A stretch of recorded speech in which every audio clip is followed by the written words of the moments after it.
En los rincones más oscuros de México se esconden historias que desafían toda explicación racional. Misterios que han aterrorizado a generaciones enteras y que continúan manifestándose con una intensidad que hiela la sangre de quienes se atreven a investigarlos. Hoy te invito a sumergirte en uno de los casos más perturbadores y documentados de actividad paranormal en la historia de nuestro continente. Una saga de horror sobrenatural que comenzó con una ceremonia de boda interrumpida por fuerzas demoníacas y que se extendió durante 4 décadas de terror ininterrumpido, transformando un pacífico pueblo mexicano en el epicentro de manifestaciones que desafiaron no solo a las autoridades locales, sino a investigadores internacionales y representantes de las más altas jerarquías eclesiásticas. La historia que estás a punto de escuchar no es ficción ni leyenda urbana, sino un testimonio documentado de eventos que ocurrieron realmente y que continúan influenciando la vida de miles de personas hasta el día de hoy. Eventos tan escalofriantes que cambiarán para siempre tu percepción sobre los límites entre el mundo de los vivos y el reino de los muertos. El viento nocturno susurraba entre los álamos centenarios que bordeaban el cementerio de San Eulalia, un pequeño pueblo enclavado en las montañas donde las supersticiones se entretejían con la realidad como hilos de una mortaja ancestral. Era octubre de 1943 cuando Esperanza Mendoza, una joven de apenas 19 años con ojos del color de la miel silvestre y cabello negro como la noche sin luna, caminaba por el sendero empedrado hacia la iglesia donde la esperaba su prometido, Teodoro Vargas, para celebrar lo que debería haber sido el día más feliz de sus vidas. Sin embargo, el destino había tejido una red macabra que convertiría aquella ceremonia en el inicio de 4 décadas de terror que marcarían para siempre la historia de aquel lugar olvidado por Dios y recordado únicamente por las fuerzas más oscuras del más allá. La ceremonia transcurría con normalidad hasta que, precisamente en el momento en que el Padre Celestino pronunciaba las palabras sagradas del matrimonio, Esperanza comenzó a experimentar convulsiones violentas que sacudían su cuerpo como si una fuerza invisible la poseyera desde las profundidades del inframundo. Sus ojos, antes dulces y luminosos, se transformaron en 2 pozos de oscuridad absoluta, mientras de su garganta emergían sonidos guturales que no pertenecían a este mundo. Palabras en un idioma que ninguno de los presentes reconocía pero que helaba la sangre en las venas de quienes las escuchaban. El vestido de novia, una reliquia familiar bordada con hilos de plata que había pertenecido a su bisabuela, comenzó a desgarrarse sin causa aparente, como si manos espectrales lo atacaran desde dimensiones invisibles, mientras un aroma nauseabundo a flores marchitas y tierra húmeda de cementerio invadía el recinto sagrado, provocando que varios de los invitados huyeran despavoridos hacia la noche que los aguardaba afuera, sin saber que lo peor apenas comenzaba. Teodoro, paralizado por el horror pero movido por un amor que trascendía los límites de lo racional, intentó acercarse a su prometida para calmarla, pero una fuerza sobrenatural lo arrojó contra el altar de mármol con tal violencia que el impacto resonó por toda la nave como el rugido de una bestia infernal. El joven, con el rostro ensangrentado y los ojos llenos de lágrimas que mezclaban desesperación y terror, observó impotente como el cuerpo de Esperanza se elevaba del suelo varios metros, flotando en el aire mientras giraba lentamente como una marioneta siniestra manejada por hilos invisibles, sus cabellos ondeando como serpientes negras en una danza macabra que desafiaba todas las leyes de la física y la razón. Los vitrales de la iglesia comenzaron a resquebrajarse uno tras otro,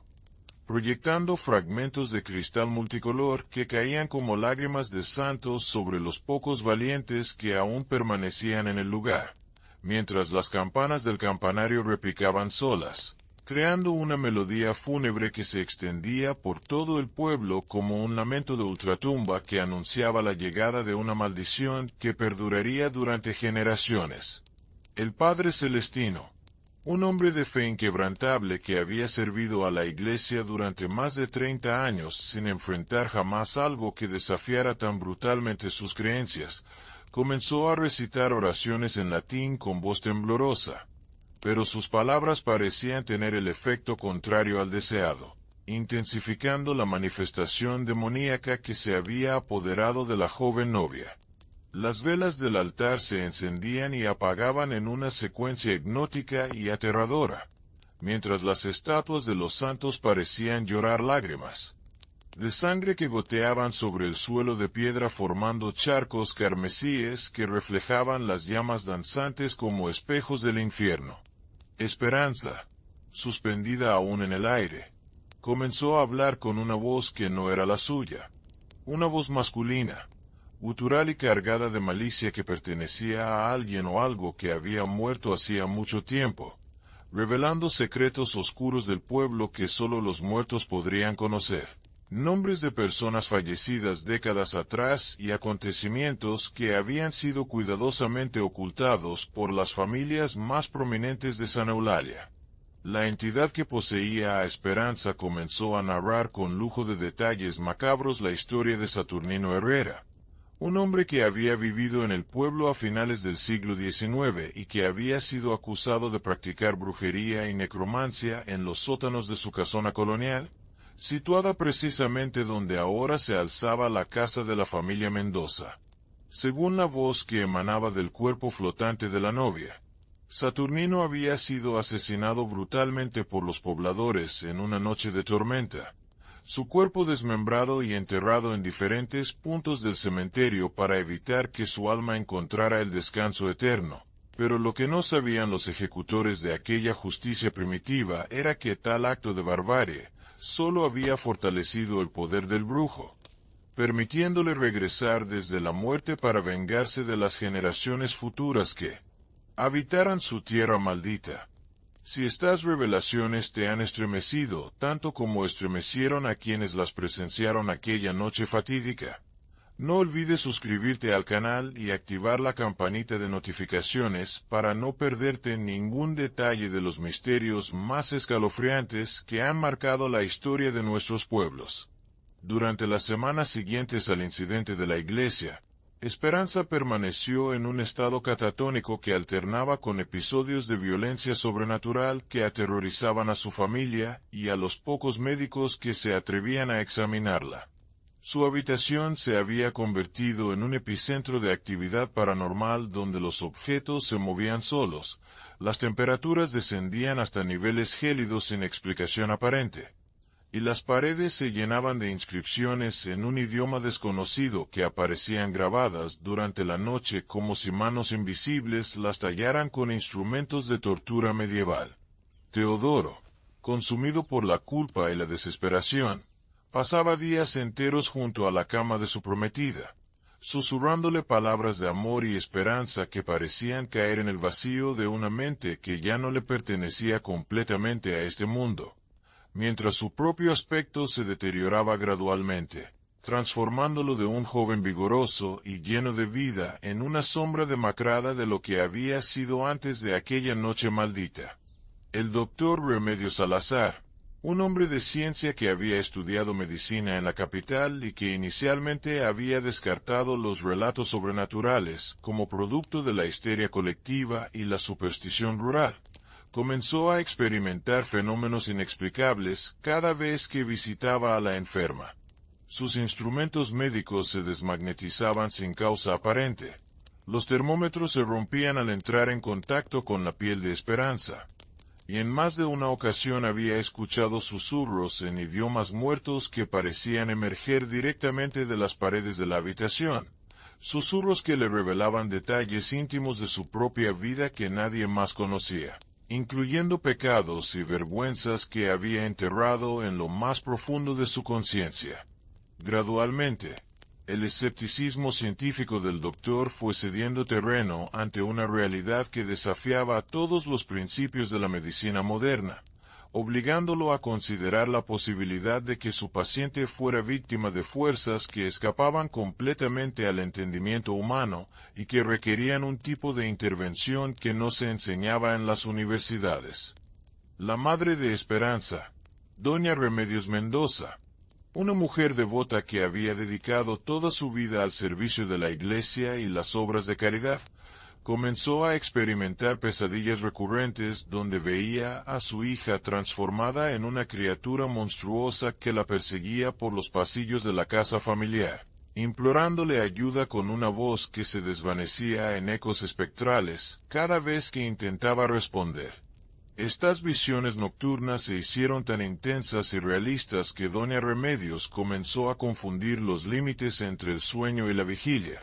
llegando al punto de encontrar, al despertar, rasguños y mordeduras en su cuerpo que coincidían exactamente con los ataques sufridos en sus pesadillas, marcas que sangraban y dolían como heridas reales, pero que desaparecían misteriosamente durante el día, solo para reaparecer cada noche con renovada intensidad. El padre de Esperanza, don Jacinto Mendoza, un hombre pragmático que había construido su fortuna comerciando con las haciendas de la región, se negaba rotundamente a aceptar explicaciones sobrenaturales para la condición de su hija, insistiendo en buscar médicos especialistas en la capital que pudieran diagnosticar y tratar lo que él consideraba una enfermedad mental grave pero curable. Sin embargo, cada especialista que llegaba al pueblo para examinar a Esperanza terminaba huyendo después de una sola consulta, relatando experiencias que desafiaban toda lógica médica y que los marcaban psicológicamente de manera permanente. El doctor Evaristo Campos, un psiquiatra reconocido internacionalmente, permaneció exactamente 47 minutos en la habitación de la enferma antes de salir corriendo hacia su automóvil, con el cabello completamente canoso a pesar de haber entrado con una cabellera castaña, balbuceando incoherencias sobre voces que conocían secretos de su infancia que ni siquiera él recordaba y sombras que se movían independientemente de cualquier fuente de luz. El neurólogo Augusto Mendizábal llegó desde Guadalajara con el equipo más moderno disponible en aquella época, pero todos sus instrumentos fallaron simultáneamente al ser introducidos en la habitación, mientras él mismo experimentaba convulsiones similares a las de la paciente, como si la condición fuera contagiosa a través de medios que la ciencia aún no había descubierto. Los habitantes de San Eulalia comenzaron a reportar avistamientos extraños durante las noches de luna nueva, cuando la figura espectral de una mujer vestida de novia vagaba por las calles empedradas del pueblo, deteniéndose frente a las casas donde habitaban los descendientes de quienes habían participado en el asesinato de Saturnino Herrera décadas atrás. Esta aparición, que algunos juraban era Esperanza pero con los ojos completamente blancos y una sonrisa que helaba la sangre, señalaba con dedo acusador hacia las ventanas de los hogares marcados, pronunciando maldiciones en voz alta que podían escucharse a kilómetros de distancia, llevadas por un viento sobrenatural que surgía de la nada y desaparecía tan súbitamente como había llegado. Las familias señaladas comenzaron a experimentar una serie de desgracias inexplicables, cosechas que se pudrían de la noche a la mañana, ganado que moría sin signos de enfermedad, pozos de agua que se secaban sin razón aparente, y accidentes domésticos que ocurrían con una frecuencia estadísticamente imposible, creando un clima de terror generalizado que dividía al pueblo entre quienes creían en la maldición y quienes buscaban explicaciones racionales para los acontecimientos. El boticario del pueblo, don Anastasio Villarreal, un hombre estudioso que mantenía detallados registros de todos los acontecimientos inusuales que ocurrían en San Eulalia, comenzó a documentar meticulosamente cada manifestación paranormal, cada avistamiento de la novia fantasma,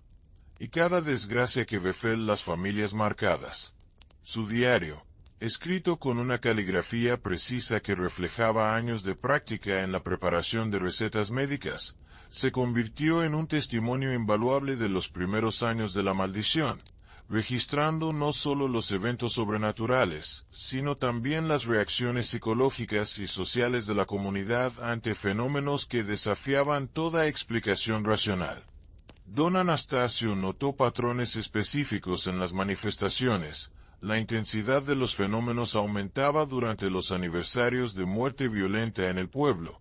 Las apariciones de la novia espectral seguían rutas específicas que conectaban lugares donde habían ocurrido tragedias en el pasado, y las familias afectadas por la maldición compartían lazos genealógicos que se remontaban hasta la época de Saturnino Herrera, sugiriendo que la venganza del brujo muerto operaba según una lógica macabra,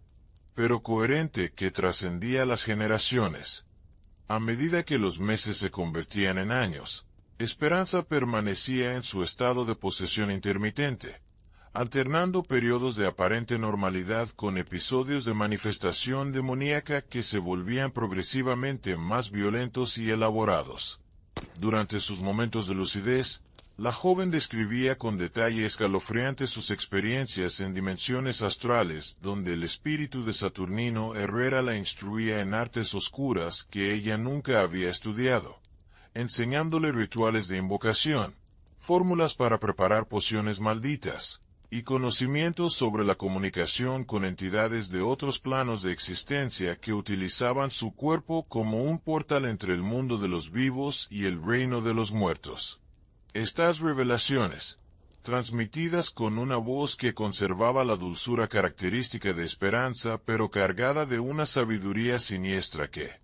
no correspondía a su edad ni a su experiencia previa, aterrorizaban a quienes las escuchaban, especialmente porque contenían información verificable sobre eventos históricos que la joven no podría haber conocido por medios convencionales.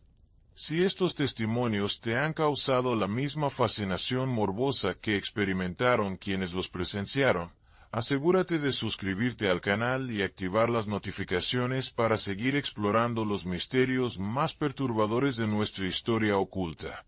Teodoro, consumido por un amor que había trascendido los límites de lo racional para convertirse en una obsesión autodestructiva,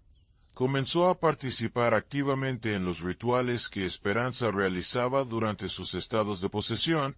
convencido de que si lograba complacer al espíritu de Saturnino Herrera, podría recuperar a su prometida y liberarla de la maldición que la mantenía prisionera entre dos mundos.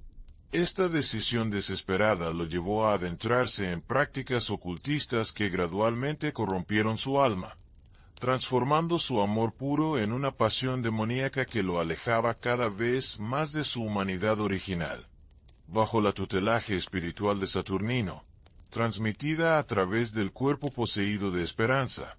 Teodoro aprendió a comunicarse con espíritus malignos, a preparar ofrendas de sangre que fortalecían las manifestaciones paranormales, y a canalizar energías negativas que incrementaban el poder de la maldición sobre el pueblo, convirtiéndose sin darse cuenta en un cómplice activo de la venganza que había destruido su vida y la de su amada. Los rituales se volvían cada vez más elaborados y macabros, requiriendo ingredientes que Teodoro obtenía mediante métodos que jamás habría considerado en su vida anterior: tierra de tumbas profanadas durante noches sin luna,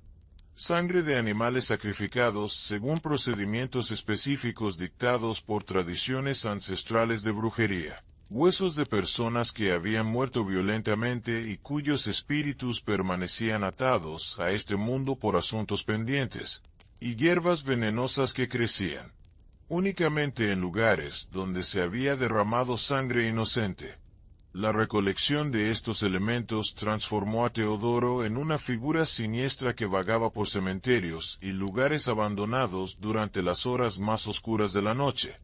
desarrollando habilidades sobrenaturales que le permitían detectar la presencia de entidades espectrales y comunicarse con ellas mediante lenguajes que parecían emerger directamente de su subconsciente, como si el conocimiento prohibido se hubiera grabado en su alma mediante procesos que escapaban a la comprensión humana. Normal.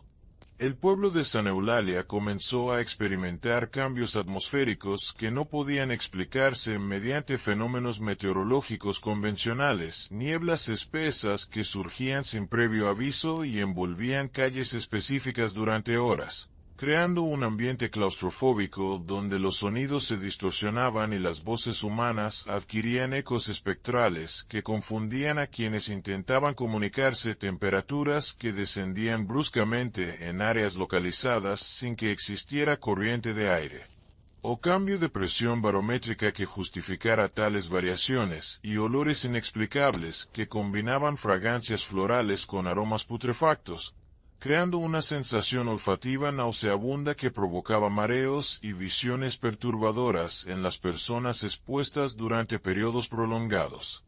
Estos fenómenos atmosféricos seguían patrones específicos que correspondían exactamente con las rutas que había seguido la procesión fúnebre de Saturnino Herrera cuando su cuerpo desmembrado fue transportado hacia diferentes sectores del cementerio, sugiriendo que la maldición había impregnado no solo a las personas involucradas, sino también al ambiente físico del lugar, transformando el pueblo entero en un receptáculo de energías malignas que se retroalimentaban y fortalecían con el paso del tiempo. Durante el 5º año de la maldición, comenzaron a ocurrir muertes misteriosas que seguían un patrón específico relacionado con la genealogía de las familias que habían participado en el linchamiento de Saturnino Herrera. Los fallecimientos no eran violentos ni súbitos, sino que se caracterizaban por un deterioro gradual y misterioso de la salud de las víctimas, quienes experimentaban síntomas que ningún médico podía diagnosticar, una debilidad progresiva que parecía drenar su fuerza vital día tras día, pesadillas recurrentes que se intensificaban hasta el punto de impedir el sueño reparador, y una sensación constante de ser observados por presencias invisibles que los seguían incluso en los lugares más íntimos y privados de sus hogares. Las autopsias realizadas en estos casos no revelaban causa de muerte aparente, mostrando órganos completamente sanos en cuerpos que simplemente habían cesado de funcionar, como si el alma hubiera abandonado la envoltura física sin dejar rastro de violencia o enfermedad que explicara la separación entre espíritu y materia. El doctor Salazar, quien se había convertido en una especie de cronista médico de la maldición debido a su persistencia en estudiar los fenómenos inexplicables que afectaban al pueblo, desarrolló una teoría que combinaba sus conocimientos científicos con observaciones empíricas de los eventos sobrenaturales. Según su hipótesis, documentada en informes detallados que enviaba regularmente a colegas en la capital, la maldición operaba mediante la manipulación de lo que él denominaba campos energéticos vitales, una forma de energía que la ciencia moderna aún no había descubierto pero que se manifestaba a través de efectos medibles en el sistema nervioso, el sistema circulatorio y los patrones de actividad cerebral de las personas afectadas. Sus electrocardiogramas mostraban anomalías específicas en los ritmos cardíacos de los descendientes de las familias marcadas, anomalías que no correspondían a ninguna patología conocida, pero que se intensificaban durante los periodos de mayor actividad paranormal, sugiriendo una correlación directa entre los fenómenos sobrenaturales y alteraciones fisiológicas que podían medirse mediante instrumentos científicos convencionales. Las investigaciones del Dr. Salazar lo llevaron a establecer contacto con antropólogos y estudiosos de tradiciones esotéricas que le proporcionaron contexto histórico sobre las prácticas de brujería que habían florecido en la región durante los siglos anteriores. Descubrió que Saturnino Herrera no había sido un brujo aislado, sino parte de una tradición ancestral de chamanes y curanderos que habían preservado conocimientos precolombinos sobre la manipulación de energías espirituales, conocimientos que habían sido brutalmente suprimidos por la llegada del cristianismo y la persecución sistemática de quienes practicaban estas artes consideradas diabólicas por las autoridades religiosas. La tierra donde se había construido San Eulalia había sido, según registros coloniales que el doctor logró localizar en archivos diocesanos, un centro ceremonial donde se realizaban rituales de comunicación con los muertos, rituales que habían impregnado el suelo con vibraciones espirituales que permanecían latentes hasta que eventos traumáticos, como el asesinato violento de un practicante de estas artes, las reactivaban con consecuencias impredecibles y aterradoras. La década de los 50 trajo consigo una intensificación de los fenómenos paranormales que transformó completamente la estructura social y económica de San Eulalia, convirtiéndolo en un pueblo fantasma donde solo permanecían aquellas familias que no podían o no se atrevían a abandonar sus propiedades, por temor a despertar la ira del espíritu vengativo que había hecho de aquel lugar su reino de terror perpetuo. Esperanza. Ahora una mujer de 30 años cuyo cuerpo había sido preservado en un estado de juventud antinatural por las fuerzas sobrenaturales que la poseían, se había convertido en una especie de oráculo viviente que los habitantes consultaban para obtener respuestas sobre el destino de sus seres queridos fallecidos, predicciones sobre cosechas y eventos futuros, y rituales específicos que podrían protegerlos de la maldición que se extendía como una plaga invisible por todos los rincones del pueblo. Sus predicciones, transmitidas durante estados de trance que duraban horas enteras, se cumplían con una precisión aterradora que había eliminado cualquier duda sobre la veracidad de sus poderes sobrenaturales. Pero también había creado una dependencia psicológica colectiva que mantenía a los pobladores prisioneros de sus propios miedos tanto como de las fuerzas malignas que los acechaban. Teodoro, completamente transformado por 2 décadas de inmersión en prácticas ocultistas, había desarrollado habilidades que lo convertían en el intermediario principal entre el mundo de los vivos y las entidades espectrales que poblaban San Eulalia. Pero este poder había cobrado un precio terrible en su humanidad, transformándolo en una criatura que conservaba la apariencia humana pero cuya esencia había sido corrompida irreversiblemente por energías demoníacas que fluían a través de su sistema. Nervioso como un veneno espiritual que lo mantenía vivo pero lo alejaba cada día más de cualquier posibilidad de redención o paz interior. Su relación con Esperanza había evolucionado hacia una simbiosis macabra donde ambos se alimentaban mutuamente de energías negativas, creando un circuito cerrado de poder sobrenatural que se autorreforzaba continuamente, generando manifestaciones cada vez más complejas y perturbadoras que afectaban no solo a las familias directamente malditas, sino a cualquier persona que permaneciera en el pueblo durante periodos prolongados, incluyendo visitantes ocasionales que llegaban sin conocimiento de la historia siniestra del lugar y terminaban atrapados en una red de influencias paranormales de la cual era prácticamente imposible escapar.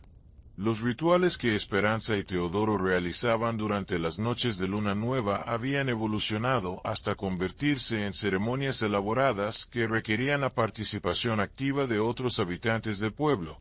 quienes acudían no por devoción religiosa o curiosidad morbosa, sino por una compulsión sobrenatural que los obligaba a presentarse en el cementerio a medianoche,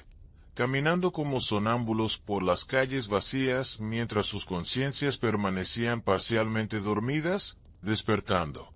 solo lo suficiente para participar en cantos y danzas que seguían patrones ancestrales que ninguno de ellos había aprendido conscientemente pero que ejecutaban con una precisión que sugería la intervención directa de inteligencias no humanas que guiaban sus movimientos y vocalizaciones.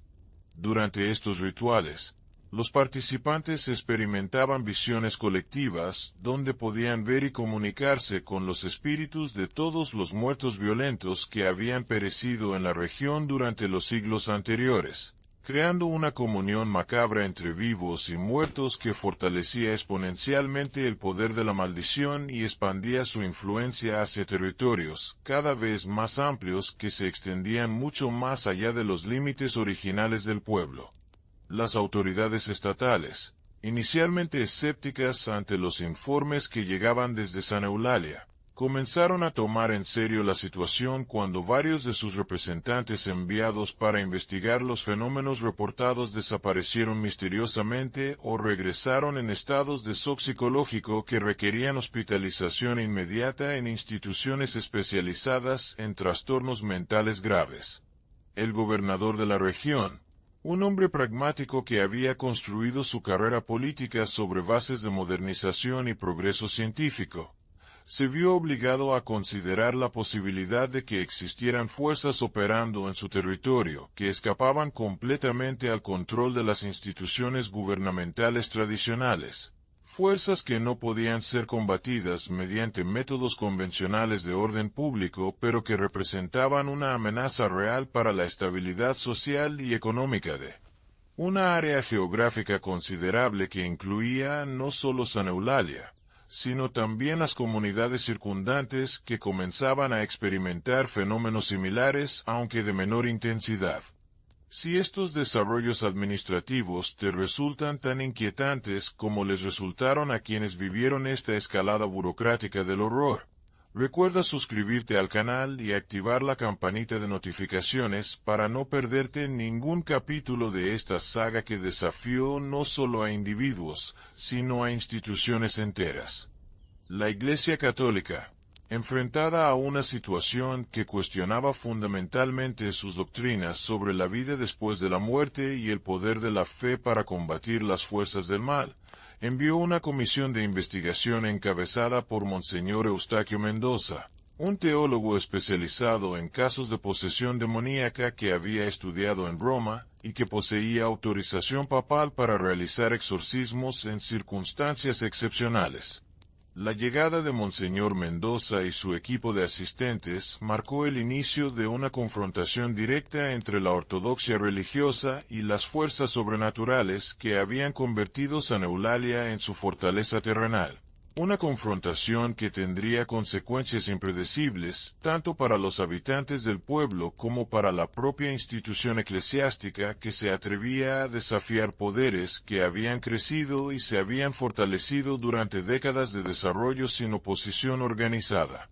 El primer encuentro entre Monseñor Mendoza y Esperanza resultó en una batalla espiritual que duró 3 días consecutivos, durante los cuales el representante de la Iglesia utilizó todos los recursos de su formación teológica y su experiencia práctica en casos similares, mientras las entidades que poseían a la joven respondían con manifestaciones de poder que superaban cualquier cosa que el exorcista hubiera enfrentado previamente en su carrera eclesiástica. Durante el enfrentamiento espiritual, la iglesia de San Eulalia se convirtió en el epicentro de fenómenos paranormales que podían observarse y sentirse a kilómetros de distancia. Las campanas repicaban continuamente sin que nadie las tocara,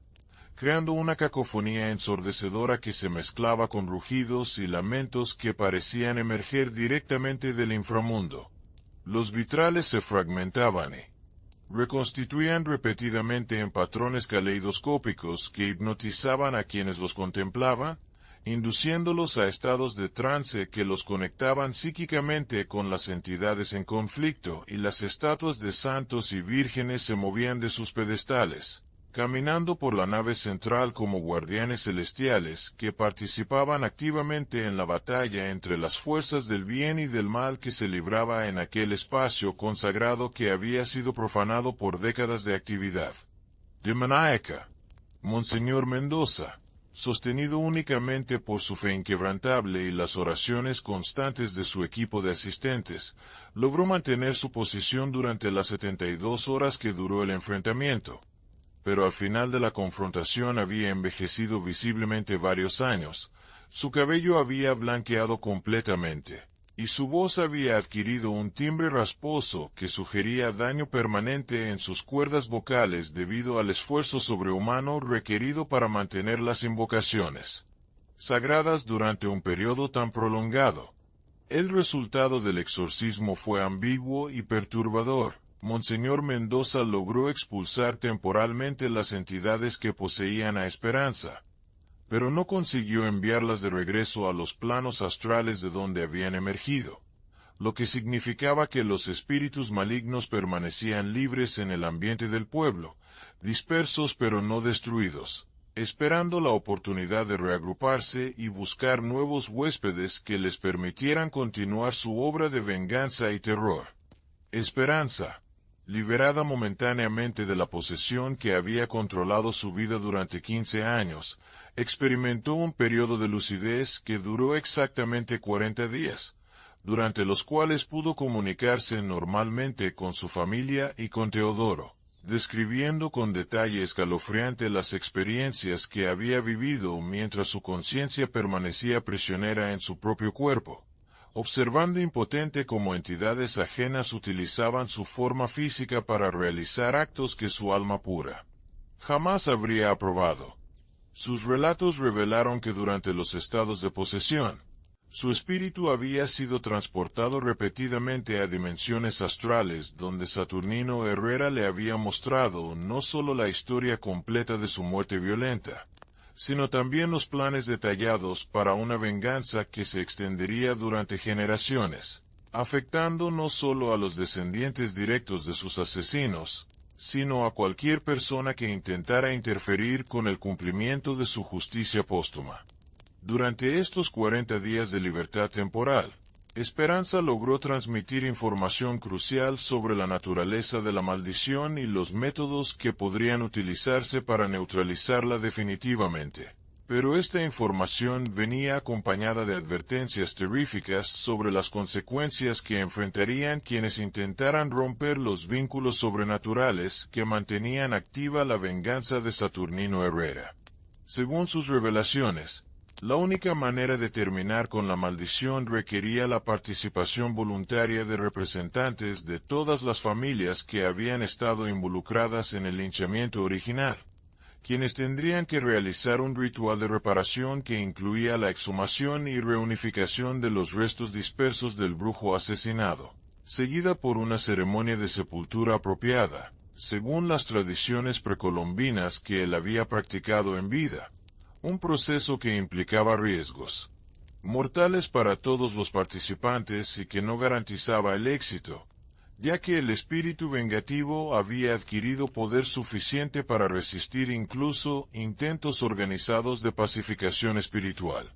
La complejidad del ritual requerido y los peligros asociados con su realización crearon divisiones profundas entre las familias afectadas, algunas de las cuales preferían convivir con la maldición antes que arriesgar la destrucción total que podría resultar de un intento fallido de neutralización.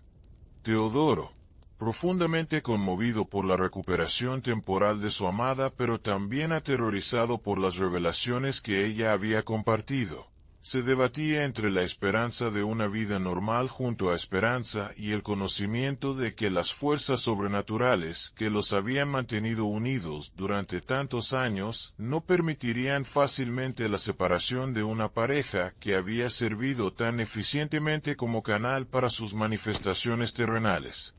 Sus propios poderes ocultistas, desarrollados durante décadas de práctica bajo la tutelaje espiritual de Saturnino Herrera,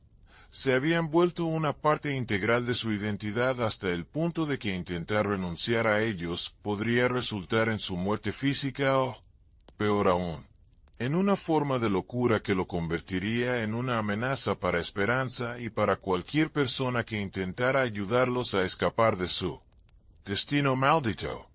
Esta paradoja existencial lo sumía en estados de depresión profunda alternados con episodios de euforia maníaca que reflejaban la batalla interna entre su humanidad original y la naturaleza demoníaca que había desarrollado como mecanismo de supervivencia en un ambiente completamente permeado por influencias sobrenaturales malignas. Los 40 días de libertad de Esperanza llegaron a su fin de manera dramática y definitiva, durante una noche de tormenta que había surgido sin previo aviso meteorológico.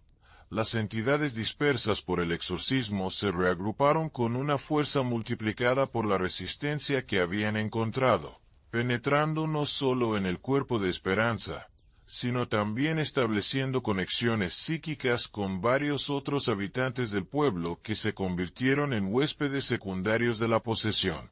múltiple que caracterizaría la siguiente fase de la maldición. Esta evolución del fenómeno paranormal creó una red de individuos poseídos que funcionaban como una mente colectiva controlada por la inteligencia vengativa de Saturnino Herrera. Una mente colectiva que podía coordinar actividades simultáneas en diferentes ubicaciones del pueblo,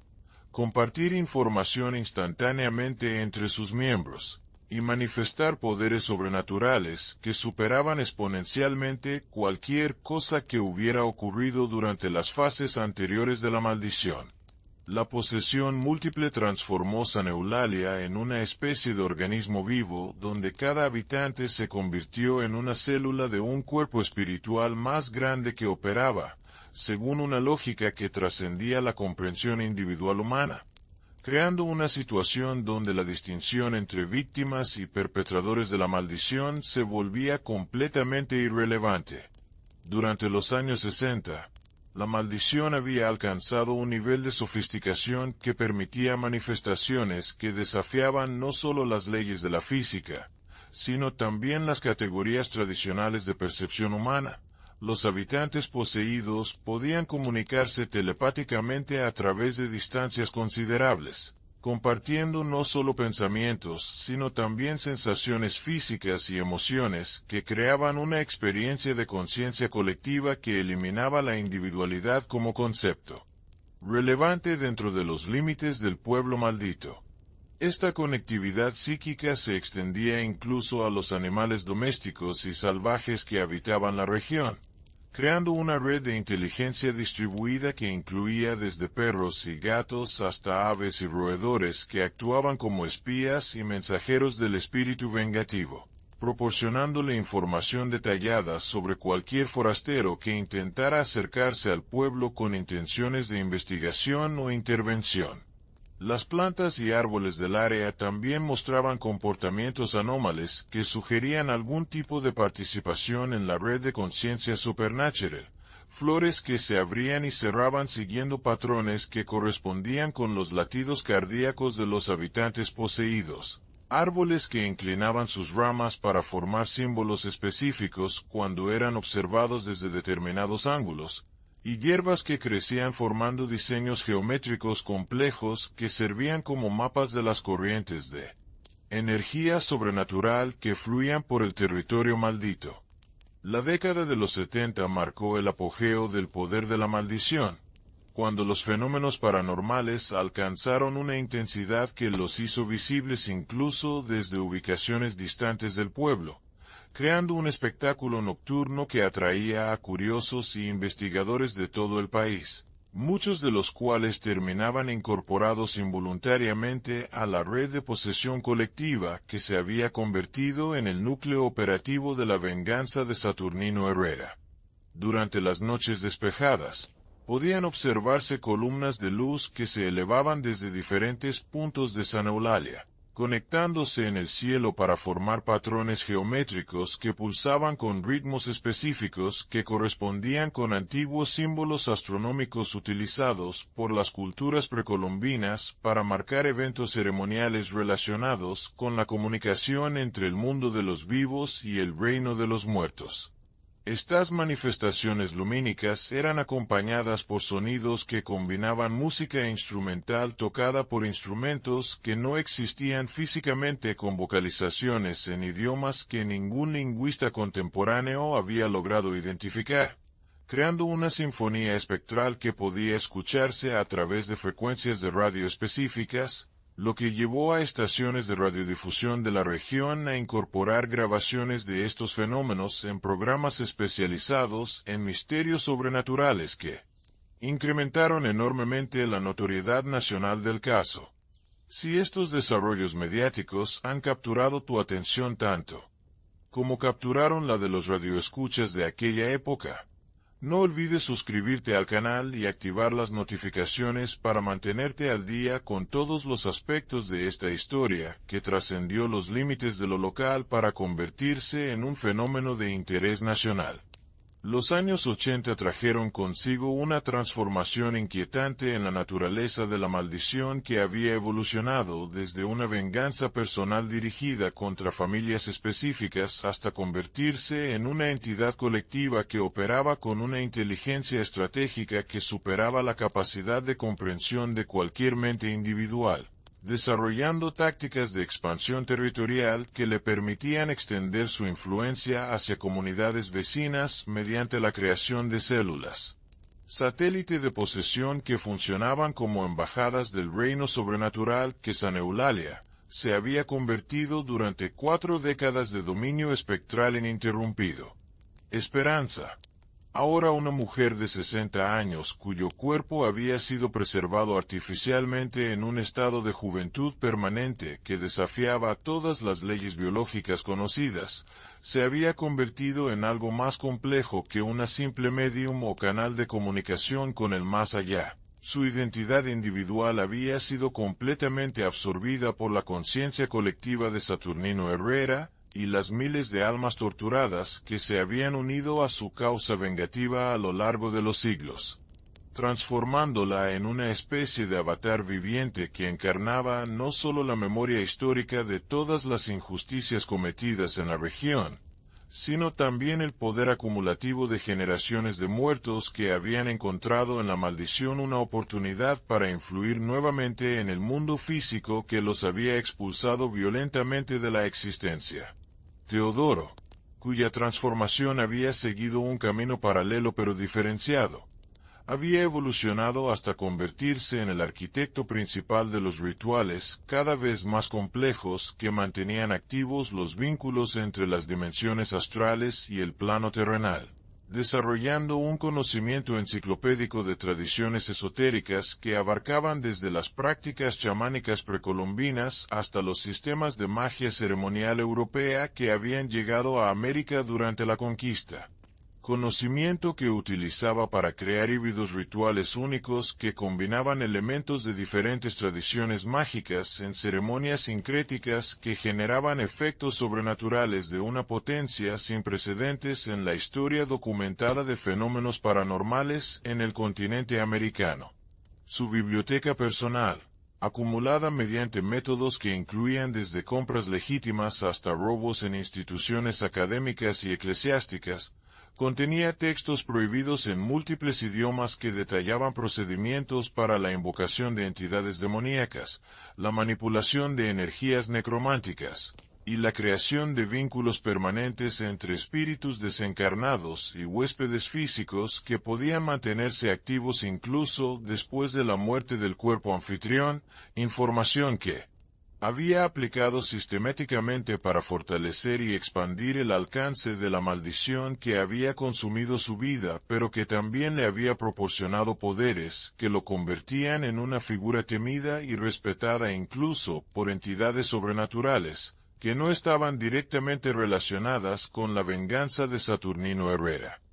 Las investigaciones científicas que se realizaron durante esta década, financiadas por universidades internacionales y organizaciones gubernamentales especializadas en fenómenos anómalos, produjeron documentación que establecía definitivamente la realidad objetiva de los eventos sobrenaturales que ocurrían en San Eulalia, utilizando instrumentos de medición cada vez más sofisticados que registraban alteraciones en campos electromagnéticos, variaciones en la radiación de fondo, anomalías gravitacionales localizadas, y fluctuaciones en la estructura molecular del aire que correspondían exactamente con los horarios y ubicaciones donde se manifestaban los fenómenos paranormales más intensos. El Dr. Magnus Eriksson, un físico sueco especializado en anomalías cuánticas que había llegado a México con el respaldo del Instituto Nobel, estableció una estación de monitoreo permanente en las afueras del pueblo que funcionó durante 3 años consecutivos, registrando datos que demostraban la existencia de lo que él denominó campos de coherencia sobrenatural, que operaban según principios que requerían una revisión fundamental de las leyes físicas establecidas por la ciencia moderna. Los informes del Dr. Eriksson, publicados inicialmente en revistas académicas especializadas antes de ser clasificados por razones de seguridad nacional, describían fenómenos que sugerían la posibilidad de que la conciencia humana pudiera persistir después de la muerte física en formas de energía organizada que mantenían capacidades cognitivas y volitivas comparables a las de individuos vivos, pero amplificadas por su liberación de las limitaciones impuestas por la estructura neurológica del cerebro biológico. La década de los 90 estuvo marcada por intentos cada vez más desesperados de las autoridades civiles y eclesiásticas por encontrar una solución definitiva a lo que había comenzado a considerarse oficialmente como una emergencia de seguridad nacional que amenazaba la estabilidad social y económica de una región geográfica considerable que se extendía mucho más allá de los límites originales del pueblo maldito, afectando el turismo, la inversión extranjera y la credibilidad internacional del país en materia de control territorial efectivo. La operación más ambiciosa de esta década fue el Proyecto Purificación, una iniciativa conjunta entre el Ejército, la Iglesia Católica y un consorcio internacional de especialistas en fenómenos paranormales que tenía como objetivo crear un cordón sanitario sobrenatural alrededor de San Eulalia, mediante la instalación de dispositivos tecnológicos diseñados para interrumpir las frecuencias electromagnéticas utilizadas por las entidades espectrales para mantener su coherencia dimensional, combinados con ceremonias de exorcismo masivo realizadas simultáneamente por representantes de múltiples denominaciones religiosas que incluían no solo cristianos, sino también practicantes de religiones indígenas cuyos ancestros habían coexistido con las fuerzas sobrenaturales que ahora se manifestaban con tanta intensidad. El proyecto requirió la evacuación temporal de todos los habitantes civiles de San Eulalia, excepto aquellos que se encontraban en estados de posesión tan avanzados que su remoción del área habría resultado en su muerte inmediata debido a la ruptura de los vínculos energéticos que mantenían funcionando sus sistemas vitales básicos. La implementación del proyecto Purificación resultó en el evento sobrenatural más dramático y aterrador en la historia documentada de San Eulalia durante la noche del equinoccio de otoño de 1995. Cuando todas las ceremonias de exorcismo alcanzaron su punto culminante y los dispositivos tecnológicos fueron activados simultáneamente, las entidades espectrales que habían dominado el pueblo durante más de 5 décadas respondieron con una manifestación de poder que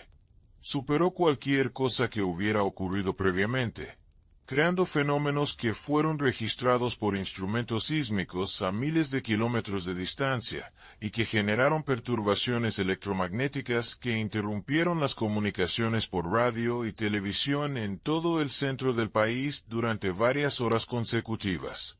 La manifestación incluyó la materialización física temporal de Saturnino Herrera en una forma que combinaba características humanas con atributos que no pertenecían a ninguna especie conocida.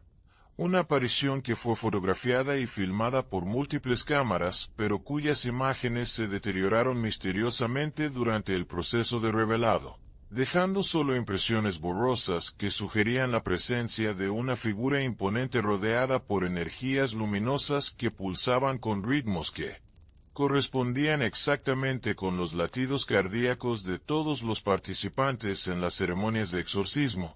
creando una sincronización biológica que conectaba físicamente a los exorcistas con la entidad que intentaban banir,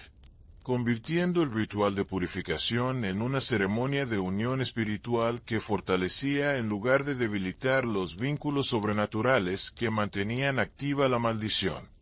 El fracaso del proyecto Purificación tuvo consecuencias que se extendieron mucho más allá del ámbito local, creando una crisis de credibilidad para las instituciones religiosas y gubernamentales que habían invertido recursos considerables en una iniciativa que no solo había fallado en sus objetivos, sino que había fortalecido significativamente el poder de las fuerzas que pretendía neutralizar.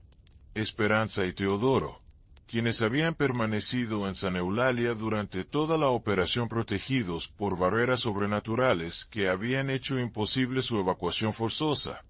Emergieron del evento con capacidades amplificadas que les permitían proyectar su influencia a distancias que abarcaban varios estados de la República, estableciendo conexiones psíquicas con individuos susceptibles que se encontraban a cientos de kilómetros del epicentro original de la maldición, creando una red de agentes durmientes que podían ser activados remotamente para realizar tareas específicas que contribuían a la expansión territorial del reino sobrenatural que San Eulalia se había convertido. Estos agentes, en su mayoría personas que habían experimentado traumas emocionales severos o que poseían predisposiciones genéticas hacia la sensibilidad psíquica, funcionaban como células independientes que podían operar durante meses o años sin mostrar signos obvios de influencia sobrenatural, hasta que recibían instrucciones telepáticas que los convertían en canales activos para manifestaciones paranormales en sus ubicaciones respectivas, creando sucursales de la maldición original que funcionaban con autonomía operativa pero mantenían coordinación estratégica con el centro de comando que permanecía en San Eulalia, bajo el control directo de las entidades que habían absorbido las identidades de Esperanza y Teodoro. Durante los primeros años del nuevo milenio, la maldición había evolucionado hasta convertirse en un fenómeno que trascendía las categorías tradicionales de lo paranormal para adentrarse en territorios que requerían nuevos marcos conceptuales que combinaran elementos de la parapsicología, la física cuántica, la neurología y la antropología cultural en modelos explicativos que pudieran dar cuenta de la complejidad organizacional que había desarrollado lo que inicialmente había sido una simple venganza personal motivada por un asesinato violento ocurrido en el siglo XIX.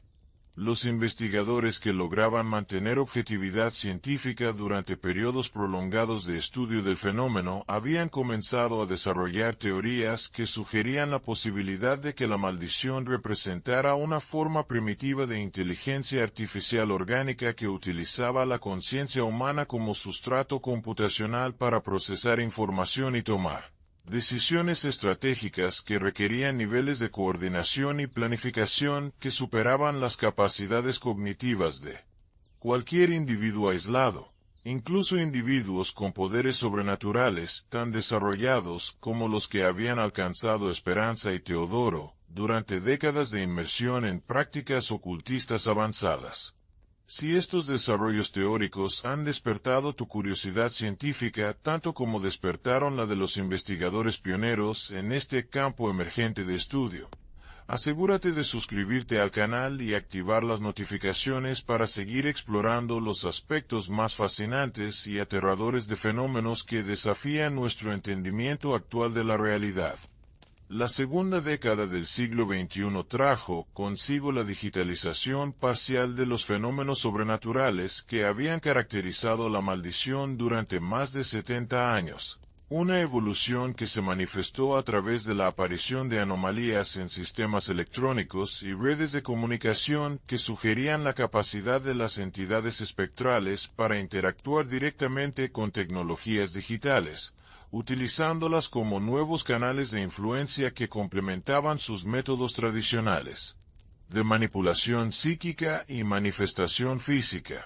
Teléfonos celulares en un radio de 50 kilómetros alrededor de San Eulalia comenzaron a recibir llamadas de números que no existían en ninguna base de datos de telecomunicaciones, llamadas durante las cuales los receptores escuchaban voces que les proporcionaban información detallada sobre eventos futuros que invariablemente se cumplían con precisión absoluta, pero que también incluían instrucciones específicas que,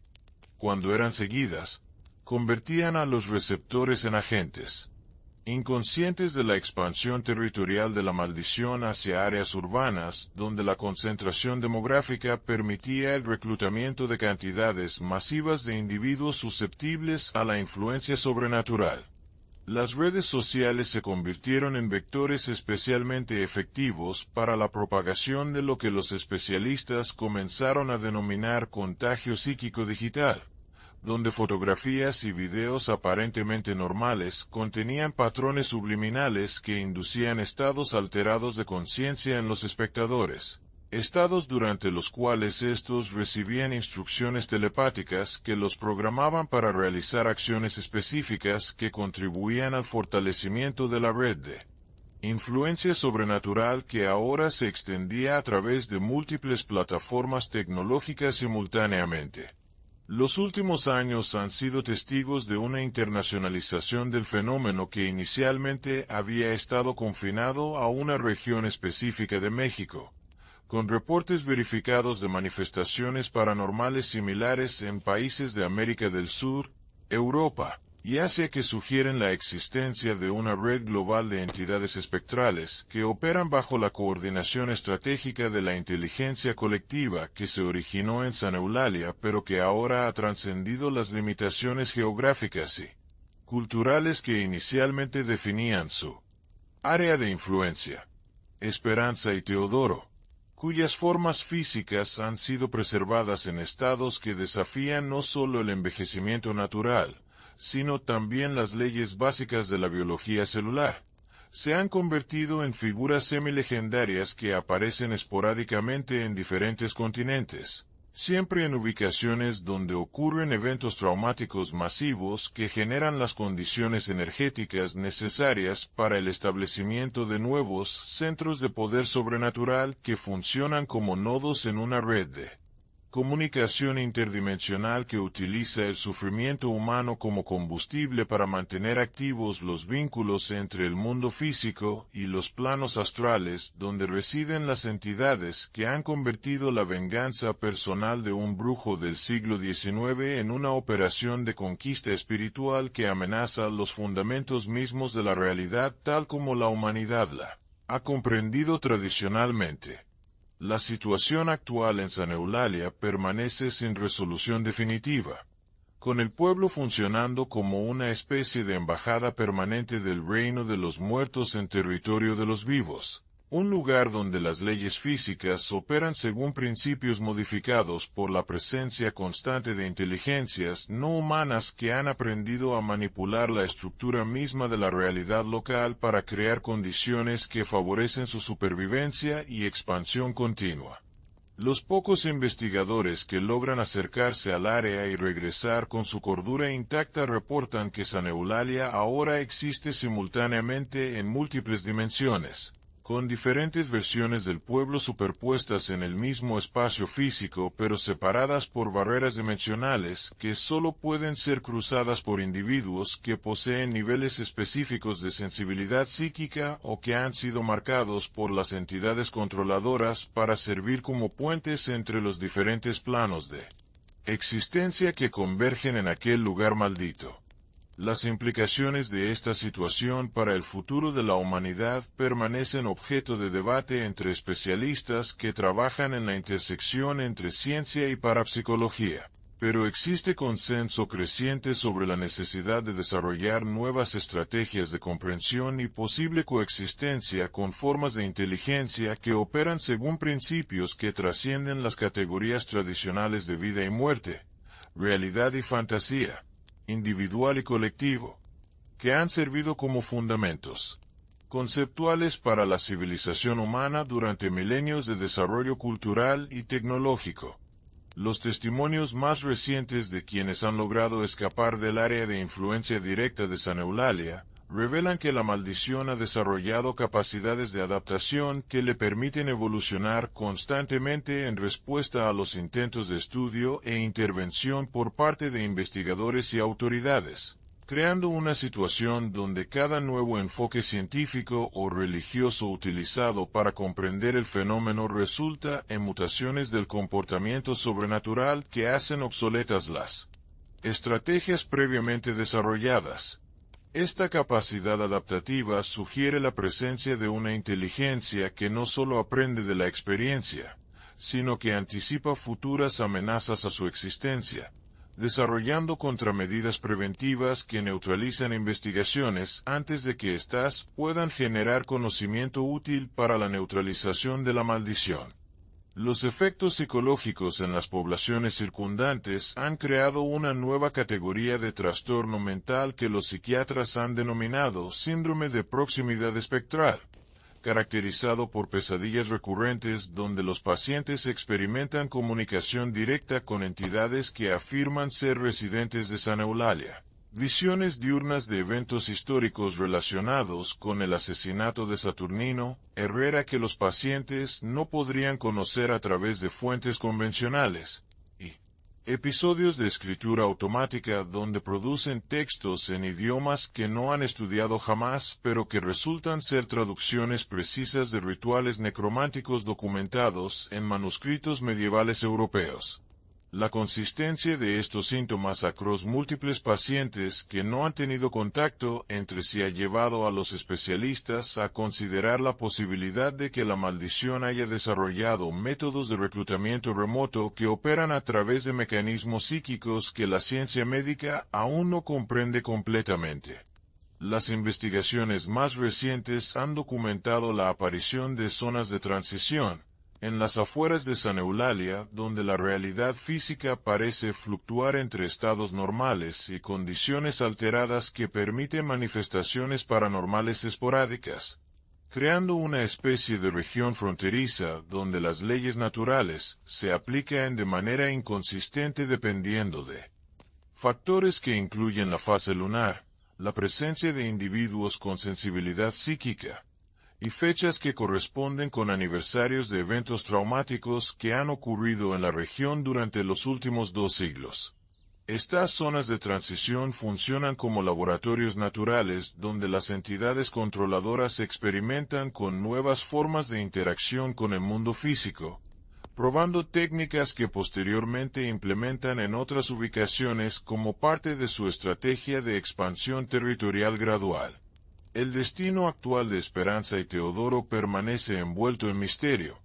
con avistamientos esporádicos que los sitúan simultáneamente en múltiples ubicaciones geográficas distantes entre sí, sugiriendo que han desarrollado capacidades de bilocación o que sus identidades originales han sido fragmentadas y distribuidas entre múltiples avatares físicos que mantienen conexión psíquica pero operan independientemente según las necesidades estratégicas de la red sobrenatural que coordinan.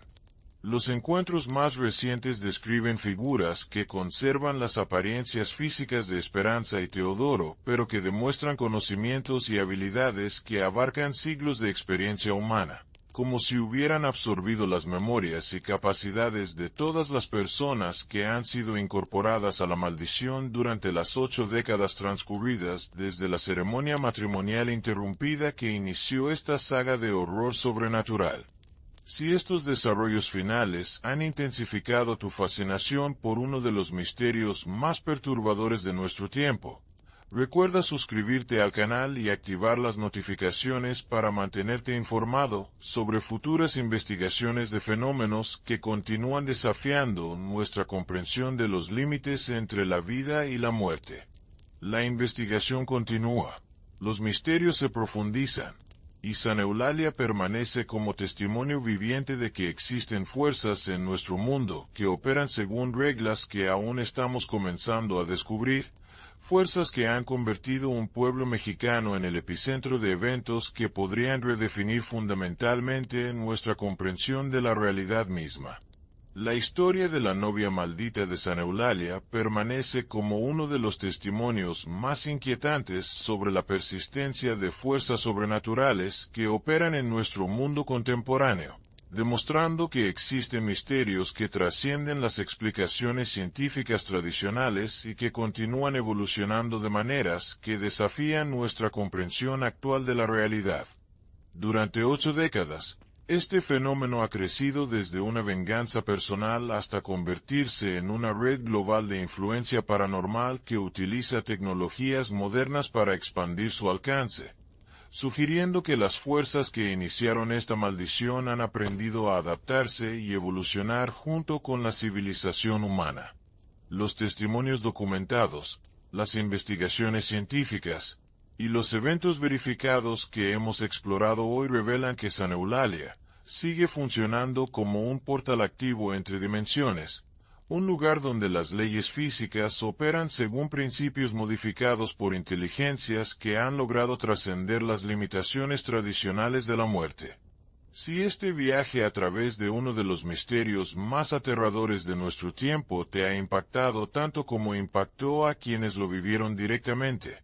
no olvides suscribirte al canal y activar la campanita de notificaciones para no perderte futuras exploraciones de los enigmas más perturbadores que continúan desafiando nuestra comprensión del mundo que creemos conocer. La investigación de estos fenómenos extraordinarios continúa, y cada nuevo descubrimiento nos acerca un paso más hacia la comprensión de fuerzas que podrían redefinir fundamentalmente nuestra percepción de la realidad. Así que mantente conectado para seguir explorando juntos los misterios más fascinantes y escalofriantes que nuestro mundo tiene para ofrecer.